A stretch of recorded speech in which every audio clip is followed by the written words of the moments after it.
Hello everyone, I'm Elizabeth Shaw and this channel is all about the narcissistic personality disorder to give you more understanding of what you might be dealing with and ways to recover from narcissistic abuse.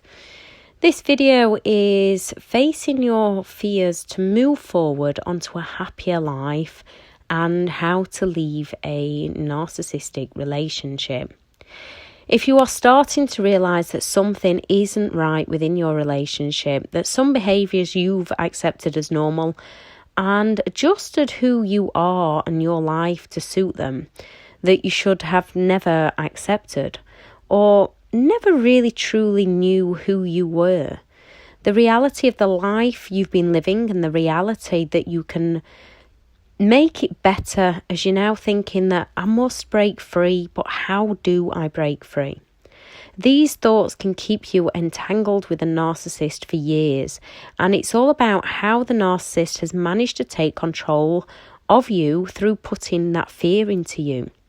A little bit of fear is normal in day-to-day life. Normal fear actually helps us instinctively to protect ourselves from harm. With a narcissist, they have manipulated and programmed your mind through threats, anger, rage, taking away your self-esteem through the gaslighting, blame shifting and projection, getting you to question your actions, your motives, your thoughts, your opinions, and everything about who you are. To face reality, we have to understand when breaking free from narcissistic people, there will not be one or two obstacles to set yourself free. There is many. You are not alone in this. Just focus on the first steps to getting out. So now is the time to break down those obstacles fear is putting in your way, how they control you through fear, and actions you can take to break free. What makes the narcissist want to manipulate and control you? Those on the narcissistic personality disorder spectrum, as you might be aware by now, feel entitled, superior, envy, and need attention they also need to dominate and to be in control by exploiting others. To name a few things that they use, lots of different manipulation tactics to achieve this, like the gaslighting, the projection, the blame shifting, the invalidation, the intimidation, and they use a pattern of idolization, devalue, discard, and hoover to keep you trapped in that cycle. They wear a mask most of the time as they use others to fabricate a false sense of themselves. They need this false sense to avoid taking responsibility and avoid their true reality, which is that they themselves and their own lives are out of control. They are flawed. All humans are flawed. They don't have the true connections with others. They don't feel loved, and they have extremely low to no levels of empathy. To keep control of their own lives and their false realities, and you do live both those realities, they have two faces. They have the admiration face, where they will shower you to get that attention, and then they have the envious face, where they will devalue you to punish you. But you do live both those realities out, and it's extremely difficult when they're blame shifting things onto you, and then you change who you are to suit them, and they then shower you with the admiration face again. It causes cognitive dissonance within your own mindset, so that your realities and your beliefs become all mixed up and you become confused. To keep control of their own lives and their false realities, they need targets to use as supply to validate their false selves. This is an addiction to them. This is how they fill their human needs of love and connection, certainty, uncertainty, contribution, significance, and growth. They do them all in a negative way. They never truly grow, only temporarily when they are back at the start, trying to run away from the shame and not getting to find out who they truly are. They idolize people to start. They mirror you, manipulate you into believing you've found the one. They shower you with positivity. You then shower them with positivity. And this is how they start your addiction towards them. They devalue people when they realise that people aren't perfect at taking care of their every want and need, because they're unable to take care of themselves, their needs and wants. That they themselves don't understand what they want and what they need. They take manipulation to different levels to remain control over other people. They don't care for positive or negative attention, just attention, so that they feel superior and protecting their false realities. The best revenge on a narcissist and the best healing for you, without causing any harm to others, is to cut off your supply of emotions and attention to them. Leave them to themselves and focus on making your own life great. Focus on your own successes, whatever those successes are. We are all different. So whatever your passions are, whatever your dreams are, even if you just need to discover them, things that you enjoy, and learn and go through the process and take the baby steps.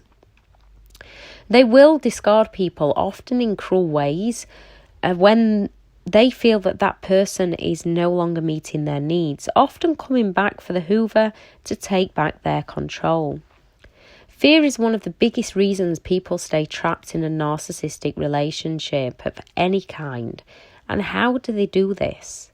As the narcissist abuse continues to be either physical, psychological, emotional, mental, and also sexual, you might start to realise something isn't right and begin to resist.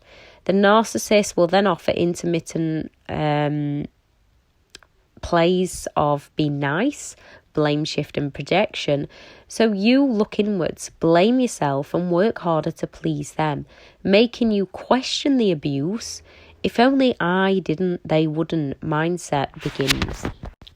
Most often when that mindset begins, you've been isolated from friends and family and other support networks. And you're no longer listening to your own opinions. So you go to the actual narcissist that's taking you under and listen to their opinions, their thoughts, their feelings, and shift who you are to meet their needs while slowly not meeting your own needs. No one deserves to be abused. You were never the problem, and you should have never been treated this way. The more you resist, the more they'll use manipulation tactics. They'll escalate it further, including threats of harming you, harming those around you, or no one will love you, who'd want you, you're crazy, no one will believe you. All to confuse your mind, make you feel unworthy and keep you stuck and trapped in that cycle of abuse. This is also untrue, and you need to reprogram your mind that you most certainly are not crazy, you are more than lovable, and people will believe you. Our survival instincts are fight, flight, freeze and fawn. Yet when we fight back with these kinds of people, it's always turned around in a manipulative way to be our fault, and we get punished by them. When we take flight, we are made to feel guilty. They pull out all the charm and with all our trauma bonding, we get sucked straight back in. So most of us go for freeze and stay clinging on to the hope that we can help them change, we can change. They use their pity plays to achieve this. And then we end up going into fawn, and we submit all our beliefs, opinions, values and boundaries over to them. It might just seem like an easy option, yet as you most likely know, giving up on yourself, your hopes, your dreams, your visions, your realities to suit someone who is unable and unwilling to have their own, to love and care for you, makes your life hard, as it's not the easy option. You end up stuck and trapped in the fear of, do I stay and be miserable, or do I go? Some are just some of the fears of leaving are what they might do to you: loss of family, loss of children, fear of judgment from others, loss of employment, any friends or family that you have left through the narcissist smear campaigns, financial hardship, loss of home, escalated violence and the games they play, the fear of no longer knowing who you are in reality. You've been fed lies of you're not good enough, and your subconscious starts to believe those narcissistic words. And there is so many more. These doubts and fears are real and they are scary. Some are extremely real and you have to face them. You know you need to face them to break free. It can be overwhelming. Others have done it and you can do it too, one step at a time. It's time to face those fears, jump over them one by one and rebuild your life into a much more positive, happier future. Dealing with the fear. The fear is real and it's normal. You are far from alone and you don't need to do it alone. The narcissist controls people through fear. You cannot wait to overcome this. You have to take safe action steps. Living in daily fear can be temporary. If you face your fears, walk straight through it and break free. Or if you stay and then you just continue to live in that fear and it's no way to live your life. Choosing your pain wisely. The pain of staying is long term. The pain of crying on every special occasion, on every birthday, is long term when you stay. The pain of leaving is temporary. If you continue to work on it and continue to work on you. You have the decision. It is your choice. Change one thing and it will change everything for you. Make that change, action it and stick to it and do what's right for you. Now, with abusive parents, if you don't live with them anymore, then it's a little bit easier to face those fears and to cut them out of your life. With bosses, it can be difficult, but changing your job or changing your approach to how you speak to them or go about conversations with them. And remember, narcissistic personality disorder is on a spectrum, so there is those that you might be able to manage yourself around. There's those that you will need to just walk free from. The same goes for siblings. It's still difficult, it still fills you with guilt, but you can break free from these people. Now, when it comes to leaving an abusive partner, especially if you've got children with them, even if you haven't got children with them, it becomes more of a daunting task. And while ever you think of the fears, it keeps you trapped in that place. So you need to start shifting your mindset onto the possibilities. So how to leave an abusive partner? 1, evaluate the risks so you can take action to avoid any of these. 2, create an action plan. 3, seek professional help. Evidence is key for the future. Take photos, keep a diary of dates, keep text messages, recording anything as evidence of the abusive partner and their behaviour. Store on a password protected USB so that you can hide it somewhere. Send it to a new email address and delete all evidence. Store it at friends. If they have cameras watching you, don't do anything that would risk your safety to get evidence. Try to gather important documents, passports, birth certificates, bank accounts information. Do this last if you believe that they might notice. Call domestic abuse helplines in your area if you don't have friends or family to go to find a safe refuge place to go. Try to research on devices the abuser cannot get access to, public libraries, friends' devices. Delete your browser history. Try to gather any money you can again safely. Get support from friends, family, police, online groups, domestic violence agency. There is people who've lived it and made it out, understand and want to help you the best they can. Get a copy of car and house keys stored where the abuser doesn't know. Try to safely gather only sentimental items and only if there is a safe way to do so.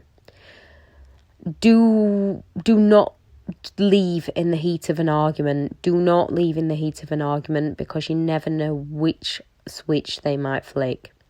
Do not tell them directly. Know exactly where you are going once you leave. Leave during a safe window of time when the abuser isn't around. Don't leave a note. Change your phone number if you need to. Go straight to your place of safety. Don't let people know who might talk to the abuser. Know where you are. Change all your passwords. Get a restraining order if needed to do so, protection order or non-molestation orders. Now, yes, it can sound daunting, but it's all about taking those action steps. You need to know within yourself why you need to leave. You need to know the outcome for your life of breaking free. And then you just need to take safe action steps to get yourself there. And once you take that very first action step of reaching out for help or finding somewhere safe to go, you'll take the next step and the next step and the next step, and then you'll get there. Do so safely. If you really do need to tell them in person, make sure you've got good people around you. Make sure that you're safe. Make sure that you can break free safely. Now, a lot of people do get out safely. Most people get out safely. And if you take the right steps, you will also get out safely. I'm not saying it's easy, but once you start actioning those steps, it does become easier. Others have got out safely before you. You can also get out safely. Once you've taken this step, which is the most important, of knowing why and knowing that you need to change something, you can then start working on you and start working on your life again, creating new dreams. So many people hit rock bottom. So many people end up with nothing. And it is scary. It is hard. But rock bottom is the foundations where you will build a whole new, brighter, happier life for yourself. Keep that vision of where you want to be in 5 years from now, 10 years from now. If you don't want to be where you are right now, then you need to action and change it. But only you can make the decision. Only you can make the decision when you are good and ready to do so. If you'd like any more information, please do add it into the comments. For those that have got out of any narcissistic relationship, be it parents, family, friends, partners, please add in the comments something that helped you to either get out of the relationship or safely break free from the relationship, because you never know who you might be helping with that advice. And we've all got different kinds of advice, and we all read different advice differently. We all hear different advice differently. We are all individuals. Thank you for listening. Bye.